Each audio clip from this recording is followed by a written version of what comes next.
Greetings, YouTube. Today I'm going to talk about a double feature, The Mechanic and Faster. Now, I picked this up at a Walmart for $7.50, and it uh, specifically because of The Mechanic. I had been considered buying a used copy off of the secondary market on Amazon because there's a sequel coming out, at least coming out at the time of this recording, and I wanted to see the Jason Statham remake of the Charles Bronson, Jan Michael Vincent original that was made in the 1970s. So I wanted to watch the first one before I bothered picking up the second one. I probably will not see it in the theater, but I would. I'm a Jason Statham fan, and I'm looking forward to that film. I think he's a very competent action star, and this particular film, the remake of the original, was kind of above the norm of Jason Statham. He's cool, uh, well thought out assassin, tries to make things look like accidents when he can. He's very competent. He has routines. He's sophisticated, likes quality music, cars, and things. And it's a little more polished than he normally has in a lot of the action films he makes. And this is a spoiler, of course, but at the end of the film, he looks like he's killed, and he isn't. In the original, both of the main characters are killed, one by the other. Um, each by the other, I should say. So I think it would have been stronger if he had died, but it also means we wouldn't have a franchise. And my, doesn't Hollywood love a franchise? So my wife and I watched that, and she wasn't really paying attention. She didn't really find the mechanic all that interesting on any level. Then we watched Faster. He's a Dwayne Johnson. Uh, Come on, dude, move your butt out of my way. Yeah, I know. It's a Dwayne Johnson action film. I like Dwayne Johnson. He's very charming, quite likable. And so I thought, okay, I can't go wrong. Billy Bob Thornton's in it.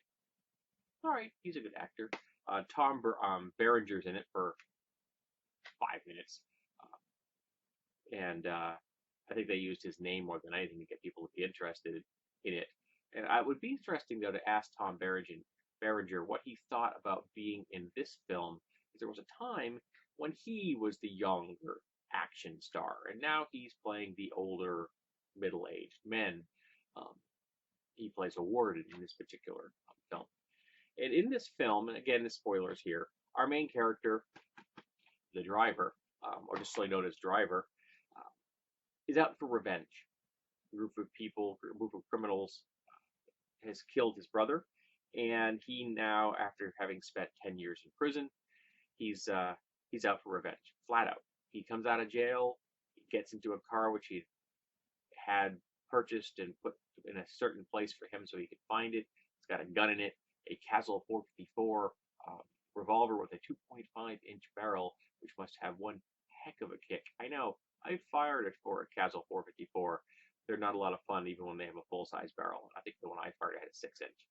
Um, and he just out of the gate goes after the first target. No subtlety, no nothing. Just bursts in, shoots the guy, and leaves. Doesn't care if anybody knows it's him or sees him.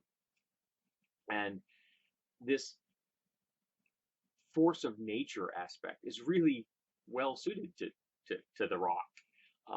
And the way he moves in this, there's this slight leaning forward, and his pace is rapid. He's a boom, boom, boom, boom, boom, boom. And he really does look like this avalanche walking on, striding towards his next target. Um, Apparently, Mandrill to be in the video. And it was more than just a revenge flick, though. There was a lot of things going on. We had his character, Driver, who has essentially, he's out for one mission. And rather than that, he doesn't care whether he lives or dies, as long as he gets the mission done. Because at the end of the film, he's either going to be dead or going back to jail, one of the two. Because he murders multiple people. played by Billy Bob Thornton, another guy with a death wish, essentially. He's a junkie. He's trying to get his life together, but it's falling apart. He's 10 days away from retirement, and he just is on that ragged edge. And then we have a hired gun that's going after Driver. He's the killer because he was hired to. And all these storylines are interlocking with each other as it gets closer and closer towards the end, towards our climax. And the camera shots are well done. There's one shot down a hallway, and they actually tilt it 90 degrees. And the lighting they used on the floor when tilted to 90 degrees looks like the teeth of a skull. And the beauty shots of the driving and the cars, the power of the pistols and their weapons in the film. I don't know what point in the movie, watching the movie, that I realized it, but I'm looking at a Western. I'm looking at an homage to The Good, the Bad, and the Ugly. And that is just really well done because it wasn't in your face right out of the gate. It took a little bit for it to build and catch up. Now, at the end of the film, my wife was a little bothered by how neatly it wrapped up, and I could see her point, but I didn't mind that so much. Because while the killer's still alive, he looks like he's done with his career. Because essentially he failed his last mission. And Driver is headed down a road towards either death or prison, where he'll spend the rest of his life. And Cop's headed nowhere at all. This was a solid action film with enough depth to be really interesting, with some good acting. Even the bit parts were done well. They had depth to them. People had flaws and texture, and they weren't just two-dimensional. In fact, I would go so far as to say that there is more depth to a lot of these secondary characters than you might find in the main characters in a whole lot of Jason Statham's films. It's an interesting pairing of these two in this film because it comes across as, like they're thinking they're on par, and in actuality, Faster is far better. Even though I think The Mechanic had bigger publicity, and maybe made more money. I didn't realize this, but this had been the first action film that Dwayne Johnson had done since Doom, which is not a good film. And between the two, he'd done a whole lot of family films and comedy.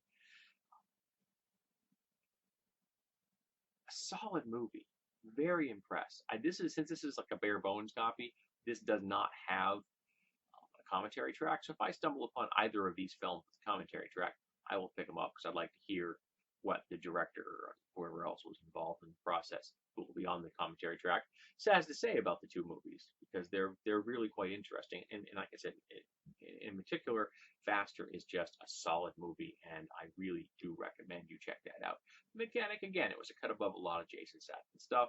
So if you're a Jason Statham fan, and you want to see him be a little bit slightly more character there than he has to play with a lot of the time, and one heck of a stereo system. I would definitely recommend The Mechanic.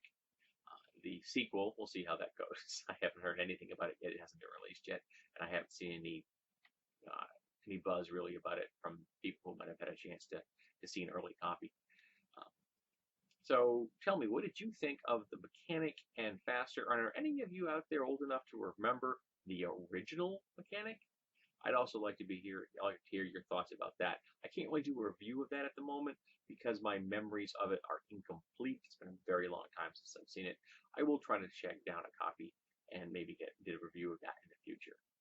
So let's talk about Mechanic and Faster.